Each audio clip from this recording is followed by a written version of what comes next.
కేడర్లో భయం పోగొట్టాలి, అదే టైంలో ప్రత్యర్థికి భయం పుట్టించాలి. ఇదే స్ట్రాటజీని అమలు చేస్తుంది వైసీపీ. అందులో రప్పా రప్పా డైలాగ్తో కేడర్లో జోష్ పెంచే ప్రయత్నాలను ఫ్యాన్ పార్టీ ఆపట్లేదు. జగన్ కనిపిస్తే చాలు రప్పా రప్పా పోస్టర్లు దర్శనమిస్తున్నాయి. అది ఏపీ అయినా తెలంగాణ అయినా సరే పోస్టర్లు వచ్చేస్తున్నాయి. ఇంతకీ ఆ పోస్టర్లతో వైసీపీ ఏం చెప్పదలుచుకుంది?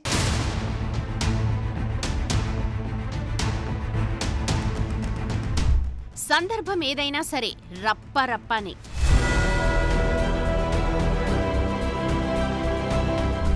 జగన్ ప్రతి పర్యటనలో కనిపిస్తున్న పోస్టర్లు,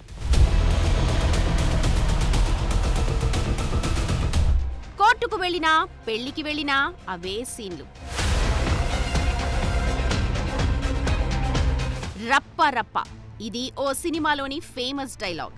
సినిమాలో ఫేమస్ అయిన దానికంటే ఎక్కువగానే వైసీపీ నేతలు ఈ డైలాగ్ను విచ్చలవిడిగా వాడేస్తున్నారు.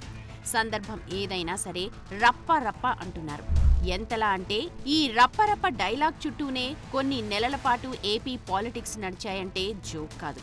2024 ఎన్నికల ఫలితాల తర్వాత వైసీపీ అధినేత వైఎస్ జగన్మోహన్ రెడ్డి పర్యటనల్లో ముఖ్యంగా పార్టీ కార్యకర్తలు నిరాశలో ఉన్న ప్రాంతాల్లో ఈ పోస్టర్లు మొదలయ్యాయి. ఈ నినాదం కేవలం రాజకీయ సభలకు మాత్రమే పరిమితం కాలేదు. వైఎస్ఆర్సీపీ శ్రేణులు తమ నాయకుడు పాల్గొనే ప్రతి కార్యక్రమంలోనూ పోస్టర్లు ప్రదర్శిస్తూ ప్రత్యర్థిపై తమ బలాన్ని చాటి చెప్పే ప్రయత్నం చేస్తున్నారు.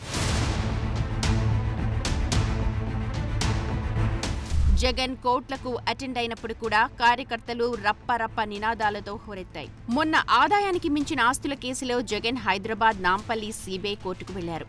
ఎయిర్పోర్ట్ నుంచి మొదలుకొని దారి పొడవునా కోర్టు వద్ద కూడా కార్యకర్తలు భారీగా గుమిగూడారు. అక్కడ కూడా 2029లో రప్ప అంటూ రాసి ఉన్న బ్యానర్లు ప్రదర్శించారు. ఆ సమయంలోనూ వైసీపీ కార్యకర్తలు అత్యుత్సాహాన్ని ప్రదర్శించారన్న విమర్శలు వినిపించాయి. సిబిఐ కోర్టుకు హాజరైన తీరు చావుకి పెళ్లికి ఒకే భజంత్రి అన్న సామెతను గుర్తు చేసిందని టీడీపీ నేతలు విమర్శిస్తున్నారు. చావుకి పెళ్లికి ఒకే భజంత్రి, పెళ్లికి తద్దినానికి ఒకే మంత్రం అని. అది ఎందుకు వచ్చిందో తెలియదు, కానీ హైదరాబాద్లో జగన్ చేసిన హడావుడి చూస్తే నిజం అంటే కరెక్ట్గా జగన్కి ఇది సరిపోతుంది. 11 ఛార్జ్షీట్లు సిబిఐ, 9 ఛార్జ్షీట్లు ఈడీ వేసిన వ్యక్తి కోర్టుకు వెళ్ళేటప్పుడు ఎలా ఉంటాడనేది మరి భారతదేశ న్యాయ వ్యవస్థలో ఇంతవరకు ఇటువంటి సంఘటన జరగల. కొన్ని వేల మంది కేకలు, కేరింతలు. అన్నిటికన్నా ఆశ్చర్యమైంది ఏంటంటే ఈయన అసెంబ్లీకి వెళ్తున్నాడా కోర్టుకు వెళ్తున్నాడా అని జనం కూడా కొంతమంది ఆశ్చర్యం వేసింది. ఇక్కడ రప్ప అన్నావు, 11 సీట్లు వచ్చినాయి. అక్కడ నువ్వు రప్ప అన్నావు అనుకో, కడగడా లెక్క పెట్టుకోవాలి. రీసెంట్ గా రాప్తాడు మాజీ ఎమ్మెల్యే తోపుదుర్తి ప్రకాష్ రెడ్డి సోదరుడు రాజశేఖర రెడ్డి కుమార్తె వివాహానికి జగన్ హాజరయ్యారు. జగన్ వచ్చేటప్పుడు తిరిగి వెళ్లేటప్పుడు కూడా రప్ప నినాదాలతో క్యాడర్ హంగామా చేసింది.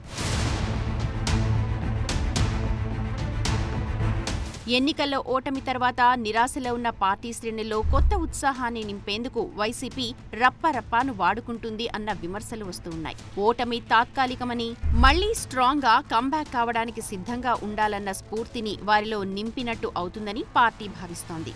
రప్ప పోస్టర్లతో అధికార కూటమి పార్టీల నేతలపై మానసిక ఒత్తిడి పెంచినట్టవుతుందని వైసీపీ అనుకుంటున్నట్టు తెలుస్తోంది. సినిమా డైలాగ్ ను ఉపయోగించడంతో పొలిటికల్ గా యూత్ ని అట్రాక్ట్ చేసి వారిలో జోష్ నింపినట్టుగా అవుతుందనేది ఓ స్ట్రాటజీగా తెలుస్తోంది.